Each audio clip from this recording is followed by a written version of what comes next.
예수 믿는 우리는 종종 자기 점검을 해야 되는데요. 난 어떤 존재인가, 또 난 뭘 추구하며 살아야 되는가, 이런 것들을 자꾸 되짚어 질문하고 또 자기를 돌아보고 점검하고 그러지 않으면 그만 인생의 길을 잃어버려요. 내가 예수 믿는 초심을 다 잃어버리고 교회만 왔다 갔다 하는 삶을 하나님도 원치 않으시고 또 여러분도 원하지 않으실 거 아닙니까? 그래서 자꾸 이런 것들을 되짚어 점검하고 돌아보고 그래야 되는데, 예수님은 우리의 정체성을 여러 가지로 설명하신 가운데 이렇게 말씀하세요. 그게 마태복음 5장 13절부터 나옵니다. 너희는 세상의 소금이니 소금이 만일 그 맛을 잃으면 무엇으로 짜게 하리요? 후에는 아무 쓸데없어 다만 밖에 버려져 사람에게 밟힐 뿐이니라. 우리를 세상의 소금이라고 그렇게 정의해 주시고요. 그 다음 14절에 보니까 너희는 세상의 빛이라.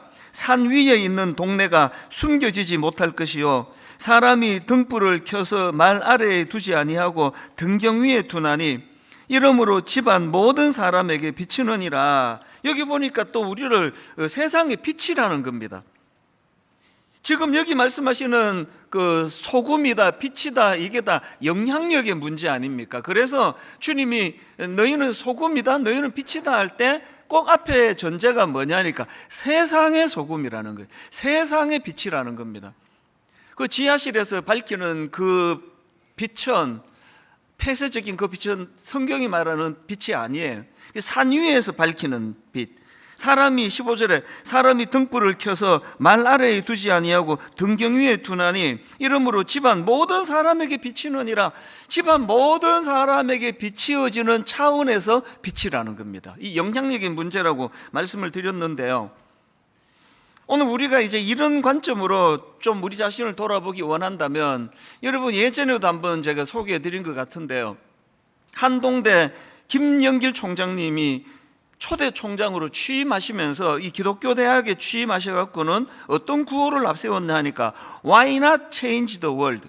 그래서 이 세상을 변화시키는 대학, 이게 그 한동대학교에서 강조하던 그 슬로건 구호였는데요, 이 총장님이 세상을 변화시키는 방법으로 그 대학생들한테 강조했던 게 공부해서 남주자, 이런 실천 강령을 굉장히 많이 강조하셨거든요.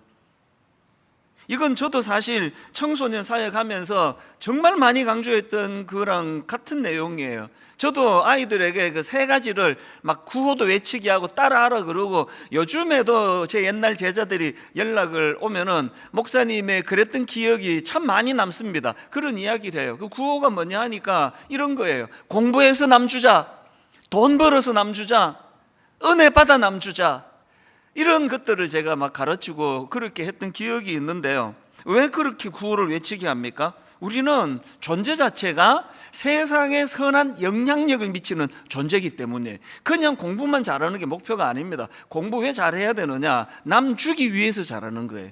그냥 돈 버는 게 우리의 목표가 된다면 그건 크리스천 마인드가 아니에요.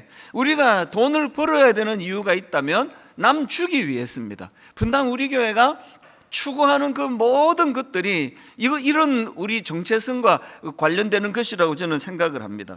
그래서 저는 그런 의미에서 연초에 저는 에베소서 5장 8절 9절이에요. 너희가 전에는 어둠이더니 이제는 주 안에서 빛이라. 빛의 자녀들처럼 행하라. 빛의 열매는 모든 착함과 의로움과 진실함에 있느니라. 정말 그렇게 되기를 원해요. 우리가 세상의 빛으로서 우리 안에 착함이 있고 의로움이 있고 진실함이 있는 것, 이런 것들을 통해서 우리는 이 세상을 정화시키는 소금과 같은 역할을 하는 존재다. 이 자기 정체성을 뚜렷하게 인식하고 있어야 되는데요, 이제 오늘 본문 말씀도 이제 이런 포인트를 가지고 좀 풀어나가 보려고 합니다. 오늘 본문은 뭐 엄청 유명한 본문 말씀 아닙니까? 안 믿는 사람도 다 아세요. 그 타락한 도시 소돔과 고모라를 이제 하나님께서 심판하시는 그런 내용을 지금 다루고 있는데요, 하나님께서 이제 아브라함에게 그 죄악의 도시 소돔과 고모라를 심판하시겠다는 말씀을 듣고는 아브라함이 애절하게 하나님께 호소합니다. 그게 오늘 본문 창세기 18장 23절 24절입니다. 아브라함이 가까이 나아가 이르되 주께서 의인을 악인과 함께 멸하려 하시나이까 그 성중에 의인 50명이 있을지라도 주께서 그곳을 멸하시고 그 55인을 위하여 용서하지 아니하시리까. 이렇게 이제 50명의 의인만 있으면 하나님 그 소돔과 고모라를 용서해 주시겠습니까? 좀 있다가 이제 45명이면요, 이제 40명이면요, 30명이면요, 20명이면요, 하나님 한 번만 더 부탁합니다. 의인 10명만 있어도 그 도성을 멸하지 않으시렵니까? 이런 내용이거든요. 그래서 이제 거의 이 기도의 중요성을 강조하면 아브라함의 이 본문은 거의 한두 번 다 들어보셨을 거예요. 그 기도 중에도 중보기도. 그래서 이제 중보기도 세미나 같은 거 하면 거의 이 본문은 단골이거든요. 그리고 이 본문을 가지고 그렇게 기도의 중요성, 또 절박한 기도의 중요성, 중보기도의 이걸 뽑아내서 설교하는 건 타당한 거예요. 나쁜 거 아닙니다. 잘못된 거 아니고요. 그런데 이 본문에서 그것만 분석하면은 하나를 빠뜨렸다는 겁니다. 늘 우리가 그냥 좀 빠뜨리기 쉬운 그 하나를 오늘 좀 살펴보려고 하는데요. 본문 속에 숨겨져 있는 정말 중요한 그 포인트가 뭐냐? 성경은 맥락으로 읽어야 된다는 말씀을 여러 번 드렸지 않습니까? 그래서 이제 이 성경의 흐름을 우리가 알아야 되는데요. 오늘 이 본문의 흐름은 여러분 기억하십니까? 본문 바로 앞에서 아브라함이 할례를 받은 직후예요. 할례를 받은 직후에 하나님이 변장하고 나그네의 모습으로 아브라함을 찾으셨지 않습니까? 하나님은 할례 받은 아브라함을 테스트하기 원하셨어요. 무슨 테스트를 원하시는 겁니까? 그렇지, 형식적인 할례만 받은 게 아니라 이제 아브라함이 할례를 통해서 제대로 된 하나님의 언약 백성, 이 약속의 백성, 택함 받은 백성으로서의 아름다운 삶을 살아가기를 원하시는 겁니다. 그래서 이제 변장하고 하나님이 취하신 첫 번째 테스트가 뭐냐 하니까 지치고 피곤한 나그네에 대한 환대. 그래서 예수 잘 믿는 것도 마찬가지예요. 그저 자아도취에 빠져가지고 나 혼자 그냥 할렐루야 하는 그게 신앙의 깊이가 아니고요. 늘 주변을 돌아보는 게, 누가 지쳐있나? 오늘 내 물 한 잔이라도 떠다줘야 될 사람이 없나? 이게 우리 신앙의 성숙을 드러내는 포인트다. 그래서 이제 하나님이 아브라함의 이 첫 번째 테스트를 행하셨는데 A+를 받았잖아요. 너무 멋지게 잘해줬습니다. 너무나 아름답게 환대를 흡족하게 하나님께서 기쁘시도록 그렇게 테스트에 통과를 했는데요. 그랬더니 이제 그 이후에 나온 두 번째 테스트라고 저는 생각을 하는 겁니다. 하나님의 할례 받은 아브라함을 향한 하나님의 두 번째 테스트가 이게 이제 오늘 본문의 내용인데요. 하나님께서는 그 1차 관문, 첫 번째 테스트를 통과한 아브라함에게 다시 초심을 상기시켜 주세요. 아브라함에게 주시던 창세기 12장 초반부 말씀을 가지고 하나님의 약속을 상기시켜 주시는데요. 그게 창세기 18장 18절입니다. 아브라함은 강대한 나라가 되고 천하 만민은 그로 말미암아 복을 받게 될 것이 아니냐. 여기 나오는 이 두 가지는요, 우리 모두가 추구하는 것입니다. 첫 번째가 뭐였습니까? 나를 통해서 하나님의 강대한 나라가 세워지는 겁니다. 내가 먼저 복을 받는 거예요. 내가 먼저 하나님 앞에서 건강한 하나님의 자녀로서의 삶을 살아내는 거예요. 그리고 두 번째로 거기에서 나오는 열매가 아브라함으로 말미암아 천하 만민이 복을 받게 될 것이 아니냐. 그래서 이 두 번째 하나님의 테스트가 뭐였습니까? 소돔과 고모라예요. 얼마나 악한 죄를 많이 지었는지 그 도성은 심판받아 마땅한 도성이에요. 그런데 그런 상황을 놓고 아브라함이 어떤 태도를 취하고 있는가? 하나님, 내 저럴 줄 알았습니다. 좀 빨리 하시죠. 이게 아브라함의 모습이 아니에요. 너무나 절실하게, 너무나 절박하게 그 소돔과 고모라의 그 심판을 피하게 해주려는 절박한 아브라함의 그 모습, 이게 2차 관문을 통과하는 아브라함의 모습이라고 생각합니다. 오늘 저와 여러분이 세상에 관심을 가져야 돼요. 그리고 세상에 우리의 의로움이, 우리의 거룩함이, 그리고 우리의 복됨이, 우리가 정말 하나님의 복된 존재라면 그것이 산 위에 세워져 있는 그 등불처럼, 그리고 썩어져가는 그 세상을 정화시키기 위한 소금이 되는 것처럼 우리의 관심은 항상 세상에 나가 있어야 돼요. 제가 교회를 개척할 즈음에 굉장히 유행하던 말이 있었습니다. 교회 안에서 열심히 성경 공부하고 제자 훈련하고 뭐 기도하러 오고 이거 되게 좋지만 더 중요한 게 이거였습니다. 나가 놀아라. 우리 애들 어릴 때 집에 뭐 컴퓨터 같은 거 없고 하니까 엄마 심심해 그러면 나가 놀아라. 그 집에만 있지 말고 나가 놀아라. 하나님이 저와 여러분에게 하시는 말씀이에요. 나가 놀아야 돼요. 교회 안에서 열심 내는 건 너무 귀한데요, 교회만 있지 말고 나가 놀아야 돼요. 이 세상에 우리가 어떻게 발담고 살아가는 우리가 선한 영향력을 미칠 것인가. 그래서 이제 이 아브라함이 보여준 그 귀한 모습이 그 타락하여 심판받는 소돔과 고모라를 향한 놀라운 그 중보하는 그 마음을 아브라함이 보여줬는데요. 어쨌든 그게 이제 18절에서 아브라함은 강대한 나라가 되고 천하 만민은 그로 말미암아 복을 받게 될 것이다. 아브라함 너로 인해서 수많은 사람들이 그 복을 받아 누리게 될 것이 아니냐. 그리고는 그 다음 나온 게 19절입니다.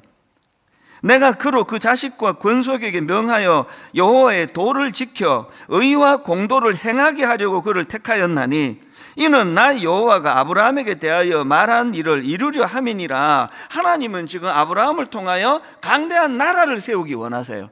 하나님은 아브라함을 통하여 귀하고 놀라운 하나님 나라를 세우기 원하는데 그 하나님 나라의 가장 강력하고 중요한 특징을 본문에서는 의와 공도를 행하는 공동체예요.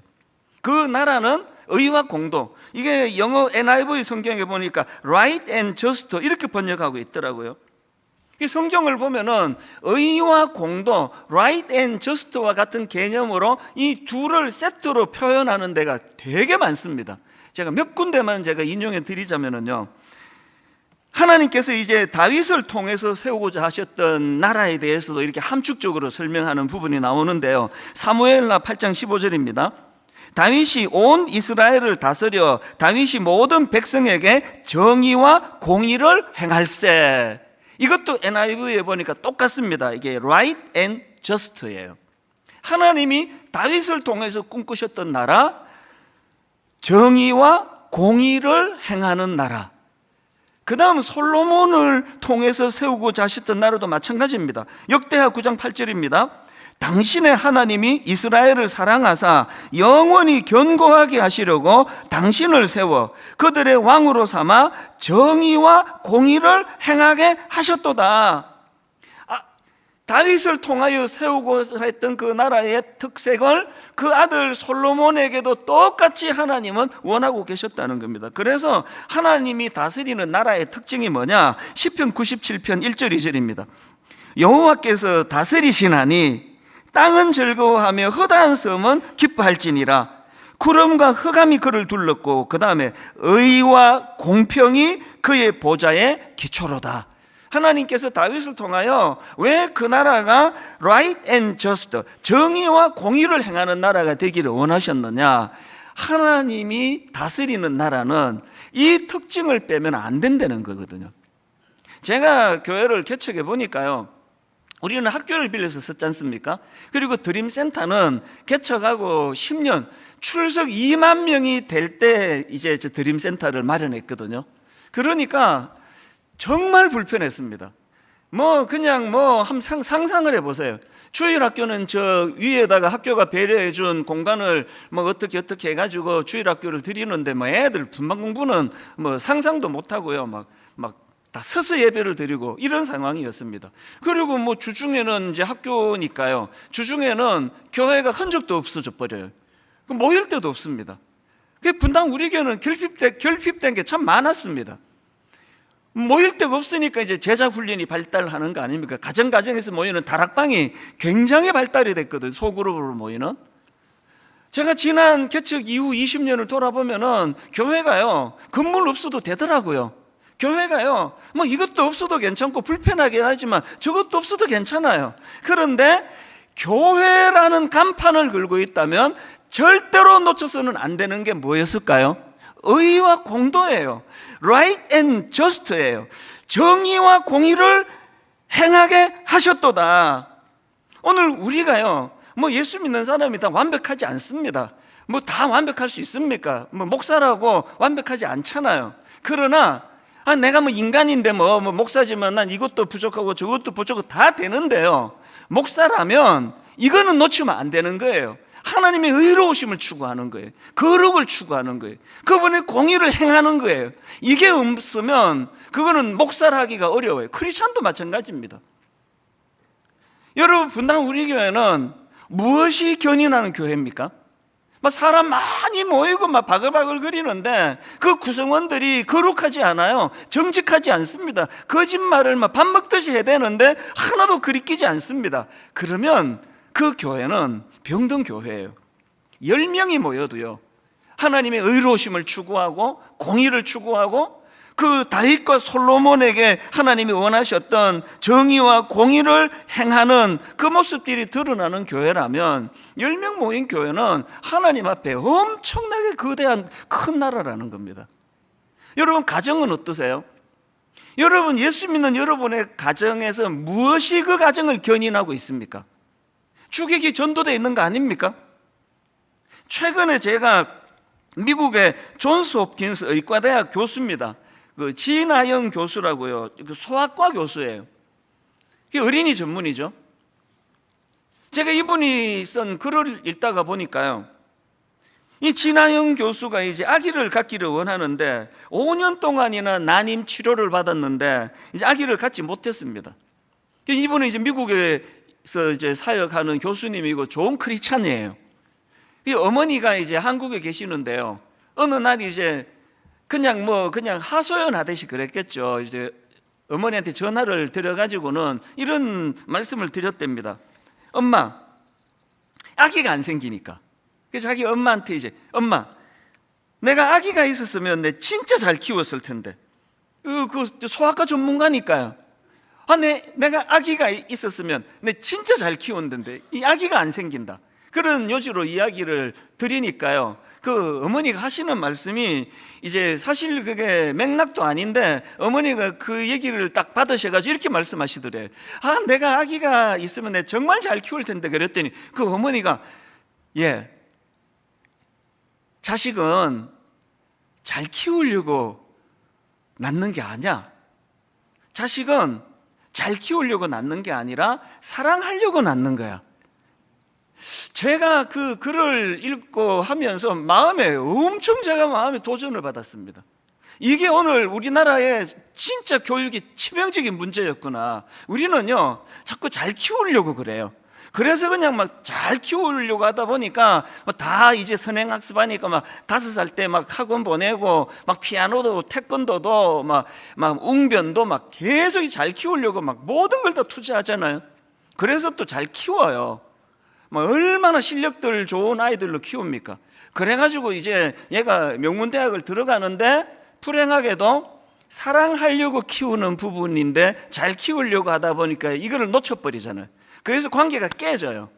그리고 또 가치관이 너무나 이 교육이 잘 안 돼가지고 부모와 자녀의 가치관이 완전히 다른 나라예요. 외계인이에요. 우리가 어릴 때는요, 교회를 안 가는 거는 이거 상상을 못 하고요, 중등부 예배 지각만 해도 맞았어요. 너 오늘 교회 지각했지? 종아리 커더. 그래가지고 막 회초리로 때리면요, 저 억울하죠. 어찌 지각할 수 있는데. 그러나 대들지는 않았습니다. 왜?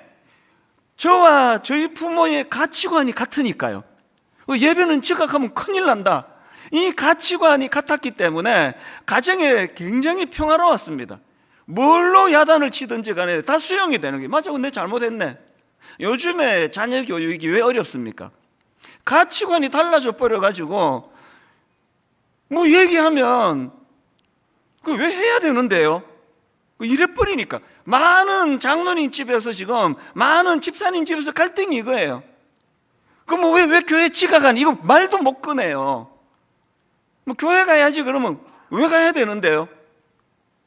이게 여러분, 사랑하려고 하나님이 그 자녀를 주셨는데 세상적으로 좋은 대학 나오고 성공하고 이런 자녀를 키우려고 하다가 생겨난 너무 가슴 아픈 현실. 그래서 부모와 자녀, 특히 아버지와 아들 대화가 잘 안 됩니다. 대화 안 하는 게 좋아요.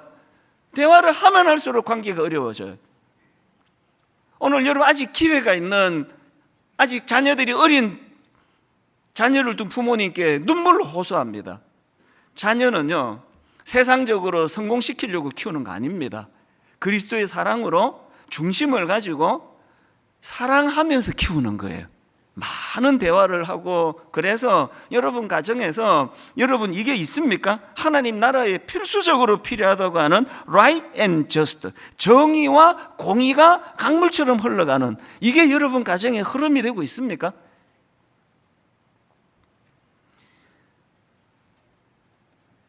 이런 의미에서 저는 이 19절 말씀이 올해에 우리가 묵상해야 될 구절 중에 하나라고 생각합니다. 하나님 이 말씀을 간과하시면 안 됩니다. 내가 그로 그 자식과 권속에게 명하여 여호와의 도를 지켜 의와 공도를 행하게 하려고 그를 택하였나니, 하나님께서 아브라함으로 하여금 참 복 주시고자 하시는 그 선한 마음은 마음이시고요, 하나님이 진짜 구원하시고 싶은 건 그 아브라함과 그 후손들로 하여금 의와 공도, 하나님 나라에서 너무나 절실한 하나님의 의로우심이 드러나고 의로우심이 입술로만이 아니라 삶으로서 나타나게 하는 그 나라를 하나님이 꿈꾸시기 때문입니다. 그래서 오늘 본문에서 제가 아까 이 본문에서 뭐 중보기도의 중요성, 부르짖음의 중요성, 이것만 강조하면 안 된다는 게 이거예요. 왜 그러냐니까 아브라함이 지금 강청하면서 하나님께 기도하는데 무엇 명분으로 기도하는가, 이게 중요하다는 거예요. 아브라함이 지금 무엇 명분으로 기도하는가, 본문 23절에서 아브라함의 기도를 들어보십시오. 아브라함이 가까이 나아가 이르되 주께서 의인을 악인과 함께 멸하려 하시나이까. 또 25절은 이거 엄청 도발적인 것 같아요. 25절 한번 보십시오. 주께서 이같이 하사 의인을 악인과 함께 죽이시면 부당하오며 의인과 악인을 같이 하심도 부당하나이다. 그 다음에는 진짜 이건 너무 도발적인 질문입니다. 세상을 심판하시는 이가 하나님이 정의를 행하실 것이 아니니까. 이게 잘못 들으면은요 엄청 무례한 질문 아닙니까? 이게 막 하나님 보고 막 가르치려고 드는, 아니 당신이 하나님이라면 그 의인과 악인을 같이 이래갖고 되느냐고 막 삿대질하는 느낌인데, 이건 그런 느낌으로 읽으시면 안 됩니다. 아브라함이 뭐 그만하게 하나님께 그렇게 대들지 않는 게 바로 그 다음 27절에서의 그의 탄원을 한번 보십시오. 얼마나 겸손합니까? 아브라함이 대답하여 이르되 나는 티끌이나 재와 같사오나 감히 주께 아뢰나이다. 그러니까 지금 아브라함이 막 교만해서 하나님께 막 대들고 삿대질하는 게 아니고요, 막 너무나 절박하게 호소하고 있는 거예요. 무엇에 호소하고 있는 겁니까? 뭘 강조하는 겁니까? 하나님은 의로운 하나님이시라는 거예요. 하나님은 의와 공도의 하나님이시라는 거예요. 나는 하나님의 의로우심을 믿기 때문에 그 하나님의 의로우심을 의지해서 하나님 앞에 내가 절실하게 기도할 수 있다는 거예요. 하나님이 듣기 따라 가지고 굉장히 무례하게 들려지는 그 말씀을 가지고 야단 안 치시잖아요. 왜? 하나님은 아브라함의 그 중심을 아시거든요.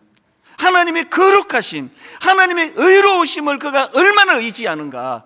그 하나님의 거룩하심을 의지하여 하나님께 의로움으로 그렇게 간구하는 아브라함의 기도를 하나님이 흡족히 받으셔가지고 계속 수정하는데 한 번도 하나님이 거절하지 않으시잖아요. 50명 괜찮다, 45명 그것도 괜찮아, 40명 그것도 내 수용할 수 있어, 30명, 20명, 10명 좀 더 하지. 아브라함이 하나님의 관점으로 숫자가 중요한 게 아니라 오늘 하나님의 의로움을 지키고자 하는, 하나님의 거룩하심을 인정하고자 하는 그 소수의 사람이 오늘 이 시대를 견인하는 힘이라는 것, 저는 분당 우리 교회가 새롭게 막 사람 많이 모이는 거품이 무성한 교회가 되는 것이 아니라 한 사람 한 사람이 하나님의 거룩하심을, 하나님의 공의로우심을, 하나님의 의로우심을 의지하는 그런 성도들이 모인 교회가 되기를 바랍니다. 이런 의미에서 새해에 우리 모두가 추구해야 되는 게 하나님의 의와 공도예요. 하나님의 의로우심을 추구하고 그것을 우리가 삶으로 살아내는 거예요. 근데 제가 묵상을 해보니까요, 이걸 추구하는데 이게 단계가 있더라고요. 이 두 가지 단계로 설명을 드릴게요. 우리가 추구해야 될 첫 번째 단계가 뭐냐? 의로움을 추구하는 겁니다. 막 사시는 분, 세상에서 막 거짓말하는 거 하나도 불편하지 않는 분, 세상에 나가가지고 뭐 거룩은 찾아보기가 힘드신 분, 괜찮습니다. 오늘부터 의로움을, 하나님의 거룩을 추구하면 돼요. 18절 19절 또 읽어드립니다. 아브라함은 강대한 나라가 되고 천하 만민은 그로 말미암아 복을 받게 될 것이 아니냐. 내가 그로 그 자식과 권속에게 명하여 여호와의 도를 지켜 의와 공도를 행하게 하려고 그를 택하였나니. 하나님이 아브라함에게 복 주시기 위해 그를 부르셨지만, 그러나 하나님의 궁극적인 목적은 아브라함이 복 받는 것으로 끝나는 게 아니라 아브라함이 여호와의 도를 지켜 여호와를 닮아 여호와의 의롭고 거룩함을 담고 행하는 백성으로 만드는 게 이게 하나님의 목표라고 한다면, 예수 오래 믿으신 여러분 어디까지 와 계세요? 원래 우리 이거 한번 추구해 보자는 겁니다. 여러분의 삶 속에서 의로움이 몸에 배어 있습니까? 거룩이? 이 악한 시대에 물들지 않는 요셉을 보십시오. 한 시대를 구원하는 엄청난 인물로 주님이 준비시킨 요셉인데요, 그러다 보니까 요셉에게도 여러 단계의 테스트가 있었습니다. 제일 첫 번째 테스트가 굉장히 중요한데요, 그게 뭡니까? 성적인 유혹을 이겨내는 테스트예요. 이게 여러분 뭐 그냥 막 한 시대를 구원해내는 그런 지도자를 기를 것 같으면 뭐 지도자론, 뭐 지도자학, 뭐 리더십 이런 걸로 테스트해야 될 것 같은데, 하나님의 기준은 처음부터 달라요. 그래서 성적인 유혹을 갖고 하나님이 테스트를 하셨는데, 그때 요셉이 내민 답안지가 뭐였습니까? 요셉이 써낸 답안지가 그게 창세기 39장 8절 9절입니다. 요셉이 거절하며 자기 주인의 아내에게 이르되 내 주인이 집안의 모든 소유를 간섭하지 아니하고 다 내 손에 위탁하였으니 이 집에는 나보다 큰 이가 없으며 주인이 아무것도 내게 금하지 아니하였어도 금한 것은 당신뿐이라. 당신은 그의 아내임이라. 그리고 그가 낸 답안지가 이랬습니다. 그런즉 내가 어찌 이 큰 악을 행하여 하나님께 죄를 지으리이까. 요셉이 써낸 답안지 아시겠죠? 가장 중요한 첫 번째 관문은 얼마나 대단하게 쓰임 받느냐보다 중요한 건 나는 하나님의 의로움을 나는 소유한 존재라는 거예요. 나는 저 하나님 모르는 악한 세상과는 난 구별된 자다. 그래서 당신을 속일 수 있어도 난 하나님은 못 속인다. 나는 하나님의 의로움으로 덧입기를 원한다. 이 첫 번째 관문이에요. 오늘 우리 시대는요, 너무나 귀한 젊은이들에게 이 첫 번째 관문으로 거의 다 탈락을 시키는 거예요. 너 자기 잃었다. 근데 잘 들어보세요. 우리 하나님은요, 두 번 장목에서 강조가 되겠지만 우리 하나님은 의롭기도 하지만 자비로우신 분이에요. 기회를 잃은 것 같아도 오늘 회개하세요. 흰옷으로 갈아입혀 주세요. 또 시작하면 됩니다. 또 시작하면 되고 또 시작하면 되고, 그렇게 여기까지 온 게 여기 예배 드리시는 믿음 좋은 어른들의 모습이에요. 저는 이 요셉을 생각하면서 머릿속에서 한 장면이 자꾸 떠오르는 겁니다. 예레미야 5장 1절. 너희는 예루살렘 거리로 빨리 다니며 그 넓은 거리에서 찾아보고 알라. 너희가 만일 정의를 행하며 진리를 구하는 자, 여기도 나오네요. 너희가 만일 정의를 행하며 진리를 구하는 자를 한 사람이라도 찾으면 내가 그 성읍을 용서하리라. 이런 점으로 보면은요, 소돔과 고모라는 타락의 강도가 극심해서 용서받을 수 없을 만큼 갔기 때문에 망한 게 아니에요. 여기는 하나님이 찾으시는 하나님의 의로우심으로 무장된 정의를 행하고 진리를 구하는 그 사람이 없어서 망한 겁니다. 대한민국요, 저는 쉽게 안 망한다고 생각해요. 막 금방 망할 것 같았으면 뭐 벌써 망했죠. 오늘 대한민국에는요, 정의를 행하며 진리를 구하는 생각보다 많은 사람들이 곳곳에서 이 나라를 위해서 기도하고 있기 때문이에요. 분당 우리 교회는 하나님이 찾으시는 정의를 행하고 진리를 구하는 그 한 사람을 보호해 주는 교회가 되기를 원합니다. 그 한 사람이 지금 중등부에서 초등부에서 고등부에서 대학부에서 자라나고 있는 그런 교회가 되기를 원합니다. 지난주 제가 여러분 절박하게 부탁을 드렸는데 이거 또 부탁하려고 제가 이거를 새벽에 생각이 나서 막 책 좀 빌려달라고 막 수소문해 갖고 꺼내온 거예요. 우리 자녀 성경적 성교육 시리즈, 여러분 이 책 자체가요 막 엄청나게, 이건 안 사보면 안 되는 책이라서 권하는 게 아니에요. 이건 교회의 의지를 담고 있는 겁니다. 이제 여러분 제가 분명히 약속드리는데요, 우리 주일학교가 이 시대에 그 한 사람을 키우는 일을 할 겁니다. 그래서 잘 들으셔야 됩니다. 이 책이 중요한 게 아니라 이 책을 매개로 해서 교회가 도와드릴 테니까요, 부모님이 자녀들에게 성경적인 성교육을 지도하는 도구가 되기 원하고, 여러분 이런 좋은 책이 있으면 뭐 10권도 좋으니까 저한테 좀 추천해 주세요. 세상에서 여러분 우리가요 자녀들에게 마땅히 교육해야 될 걸 교육하지 않으면 세상이 자녀들을 교육해요. 아이들이 세상에 잘못된 교육을 먼저 주입받고 나면은 교육이 어려워지는 거거든요. 이제 홈페이지 오시면 이 책과 관련된 강의가 있고 대화할 수 있는 거리들 앞으로 계속 이거를 반복시켜 나갈 거니까요. 그래서 여러분 분당 우리 교회는 하나님의 의로움을 추구하는 어른들이 모인 교회가 되기를 바랍니다. 더 중요한 거, 하나님의 의로움으로 양육받는 그런 교회가 되기를 바랍니다. 이게 첫 번째예요. 그런가 하면은 이제 단계가 있다 그랬지 않습니까? 이제 두 번째 단계가 있는데요, 첫 번째 단계가 의로움을 추구하는 단계라면 두 번째 단계는 긍휼을 동반한 의로움을 추구하는 겁니다.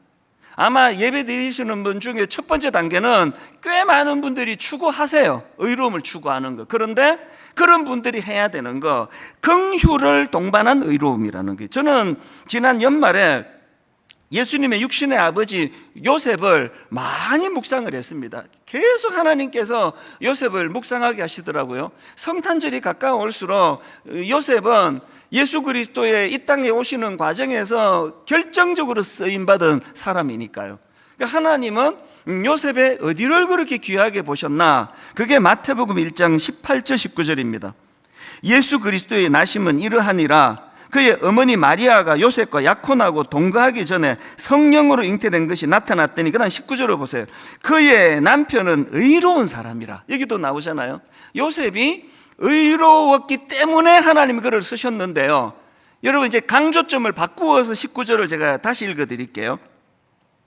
그의 남편 요셉은 의로운 사람이라 그를 드러내지 않고 가만히 끊고자 하여. 요셉의 의로움은 어떤 의로움입니까? 두 번째 단계, 긍휼을 동반한 의로움이었다는 거예요. 요새도요 결혼하려고 하는데 혼전 임신을 했다. 그거 용서하기가 쉽지가 않은데요, 이 당시로 어마어마하게 엄격했던 이 시대에 이 영적인 사실을 깨닫기 이전에 남자 요셉의 입장에서 타락해가지고 어디 가서 어떤 남자애를 품었는지 모르는데 임신해 왔다. 이거를 용서하는 일은 쉬운 일이 아니에요. 그랬는데 요셉은 어떡합니까? 그가 의로운 사람이라 어떻게 합니까? 가만히 끊기를 원하는 거예요. 사랑하는 마리아가 자기는 용서할 수 있는 거예요. 그래서 이제 가만히 끊고자 해요. 제가 왜 연말에 요셉을 많이 묵상했는지 아시겠습니까? 오늘 우리들의 의인은요 1단계에 주로 머물러 있고요, 1단계 의에 머물러 있는 사람에게서 나타나는 특징은 분노가 많아요. 잘 격분을 해요.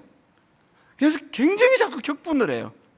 의를 추구하면 할수록, 그 제가 오죽하면 개척 초기에 새벽기도 잘 나오시는 권사님이 자꾸 그것 때문에 새벽기도 안 나오는 다른 권사님들 정죄하고 막 화내시고 하는 그분 보고 권사님도 새벽기도 나오지 마시라고. 그건 굉장히 영적으로 중요한 권면이에요. 첫 번째 단계에 머물러 있으면 바리새인이 되는 거예요. 오늘 한국 교회가 바리새인을 만들어내는 공장이 되고 있다면 두 번째 단계로 건너가야 됩니다. 아브라함이 하나님의 의로움을 추구한 사람이었는데 아브라함의 의로움은 요셉의 의로움과 같은 맥락이잖아요. 하나님 이제 소돔과 고모라 저거 망해도 하나도 아깝지 않습니다. 망해야 마땅한 겁니다. 이렇게 말하지 않고 50명, 45명, 40명 그 절박하게 그 악한 소돔과 고모라 심판을 하나님 앞에 기도로 탄원하는 이 아브라함의 모습, 여러분에게 이 모습이 있습니까? 여러분 자꾸 이놈의 세상이 썩었다, 교회가 왜 이 모양이야, 교회가 왜 이 모양이냐 하는 거기에 자기도 들어있는데, 분당 우리 교회는 하나님의 긍휼을 수반한, 하나님의 긍휼을 동반한 의로움을 가진 자, 그런 성도님들이 모인 교회가 되기를 원합니다. 그래서 저는 최근에 그 재벌집 막내 아들 이 드라마가 또 막 엄청 요즘에 또 인기라 그래서 또 인기 있는 것도 봐줘야 되잖아요. 그래서 이제 막 몇 번이나 졸고 그래서 막 리듬 끊어지고 했는데도 제가 이게 분명히 이게 예화거리가 있을 거다 생각을 하고 재벌집 막내 아들을 보고 내린 결론이 이거예요. 그들이 그냥 이제 아주 추한 재벌집인데요, 이게 그냥 돈 모으는 이거 하나에만 초점이 돼 있다 보니까 형제 배신하고 형 배신하고 또 재밌는 게 배신당한 형이 하나도 상처를 안 받아요. 그쪽 세계는 원래 그런 것이 그러면서 이제 돈 그러는데요, 제가 그걸 보면서 이게 타락한 재벌이냐 건강한 재벌이냐의 잣대가 이거예요. 그걸 모으는데 혈안이 돼 있는 그것만 하는 건 타락한 재벌이고, 잘 베풀고 사회와 시대와 약한 자를 위하여 흘려보낼 줄 아는 재벌은 건강한 재벌이다. 저는 놀랍게도 이런 부자들을 굉장히 많이 알고 있습니다. 분당 우리 교회가 1만 성도 파송 운동하는 과정에서 헌금이 100억이 들어왔고 100억 넘었습니다. 이제 그 100억이 넘는 돈에는 정말 십시일반하는 눈물 흘린 헌금이 많은데 그 중에는요 깜짝 놀랄 만한 금액들이 여러 분 계세요. 그리고 이거 기억하십니까? 코로나19 딱 터졌을 때 분당 우리 교회가 이제 미자리 교회 큰일 났다. 그래서 이제 미자리 교회에 월세 대납 운동을 했는데 지금까지 연락이 와요. 목사님 그때 분당 우리 교회에서 월세 대납 몇 달 후원해 주신 것 때문에 우리가 살았습니다. 그런데 그때도요 분당 우리 교회가 하는데 누군지도 모르는 어떤 교회 성도님이 엄청난 금액의 헌금을 해주셔서, 그래서 그 미자리 교회 후원한 거 분당 우리 교회가 한 게 아니에요. 분당 우리 교회가 그냥 주선만 했을 뿐이에요. 저는요 너무나 건강한 부자들이, 그리스도인 부자들이 많이 계시는 거 너무 감사하게 생각합니다. 여러분, 우리가 하나님의 의로우심을 덧입는 데는 그 이웃에 대한 연약함, 긍휼함, 그들을 향한 눈물, 이게 있는 게 두 번째 단계 우리가 추구해야 된다는 것입니다. 오늘 저는 말씀을 이렇게 정리를 하기 원합니다. 저와 여러분 모두가 다 이 두 가지요, 올 한 해는 의로움을 추구하는 그리스도인들 되시기 바랍니다. 의로움을 추구하되 한 단계 높여가자고요. 긍휼을 동반한 의로움. 그래서 창세기 15장 6절에 보니까 아브라함이 여호와를 믿으니 여호와께서 이를 그의 의로 여기시고, 하나님이 의의 근원이 되시고 예수 그리스도가 우리 의의 지도자가 되신다는 사실을 인식하는 그때부터 의가 회복이 되는 겁니다. 하나님이 독생자 예수 그리스도를 통해서 우리를 의롭게 하셨기 때문에 우리의 의로움 되시는 예수 그리스도, 그분을 의지하면서 한 단계 더 성숙을 향해 나아가는 2023년 되기를 주님 이름으로 축원합니다.